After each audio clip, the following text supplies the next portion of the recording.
Yeah, it's currently 8:10:24. 26 roughly 01:12. I was just pondering. It's my other video relating to how I guess child neglect, but seeing all the rules and all this birthright ending, the newest law in many situations around that, the birthright ending because they're trying to save America, etc.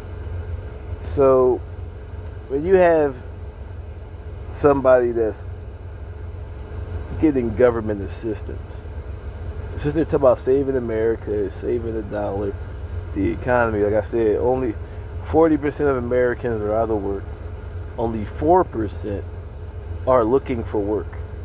Now they made it a little bit harder to get welfare and all that good shit, but that's not really going to stop the problem. My problem, at least I end up by the law states, child neglect and child neglect. Yeah, child neglecting is one word. I guess not able to provide, and reckless endangerment of a minor.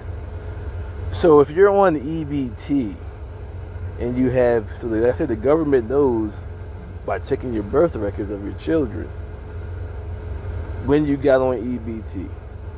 It should be a new law that if you're on government assistance and while on government assistance you get pregnant and or have a child, you should be thrown in jail and be thrown off EBT and your child placed in a foster home. Because it's very child neglectful to have a child while you're already on assistance, meaning you're not able to take care of yourself and or the child or children that you already have. So to not be able to take care of them and already struggling, can't pay your bills, can't pay for food, etc. How is it lawful? Not, of course, the moral compass is off, but how is it lawful? Because according to the law, it's not lawful.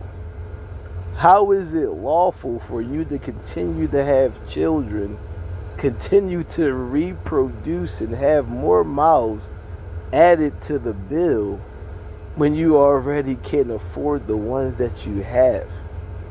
And not to mention by the law, that is actually illegal. It's called child neglect and is to a certain degree child endangerment. So how is it that you're able to continue to have babies and you're on governments and the government isn't doing anything about it and making all these dumbass rules about birthright citizenship? To me, that should be the number one on the docket. If you had that goes even more to the pocket or the file or the whole umbrella of working benefits or getting benefits. Because now you can take those children and put them in foster care where you no longer have to worry about the breeder having more children, and you can determine without having to fight through the parent who's already shouldn't have them anyway and can't afford to have them, arguing about what should be paid for through the government, what type of foods they should be able to achieve, and even though they're fighting for a lot of junk foods. And sadly for the child, it's going to be a strict life, but they'll have the the basic needs fulfilled, which is their daily caloric nutritional intake. You're not going to be able to go to McDonald's, but hey, that's the parents who working hard and able to afford to do that for their children. Sadly, your parents decide to have you in a situation where they couldn't afford you and continue to have more children. Therefore, ending you up, and that's why my other video, if you can't, you do get credit, but fuck a year, you should get like, well, I say if your child gets 16 or 17 and not able to take care of their child, that should be 20 years in jail, if not more.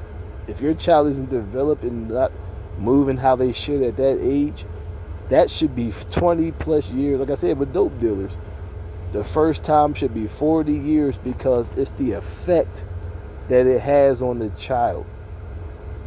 It don't matter. It's not the crime, and on top of that, it don't matter what you believe because it's not your life.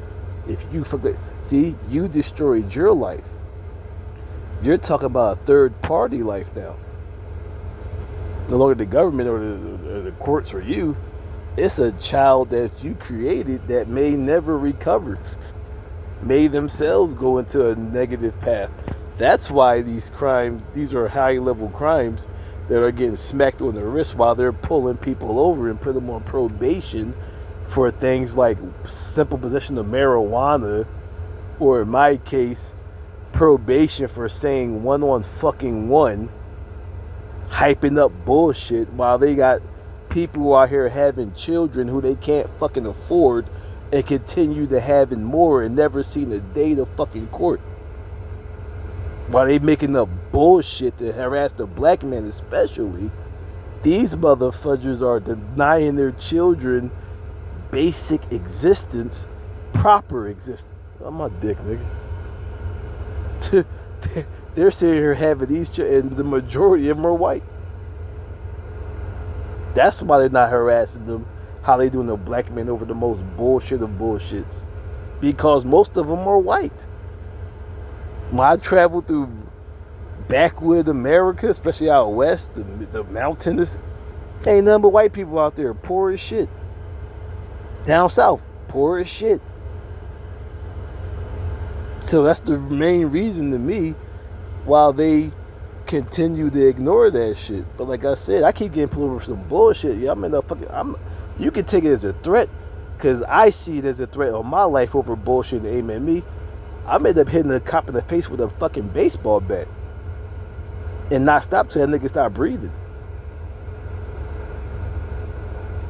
Now, if you going to charge me for that, how you looking putting somebody in jail for saying one-on-one, but yet people are reproducing babies by the billions in this fucking nasty ass country. I know I'm exaggerating, and never seen a day to fucking court.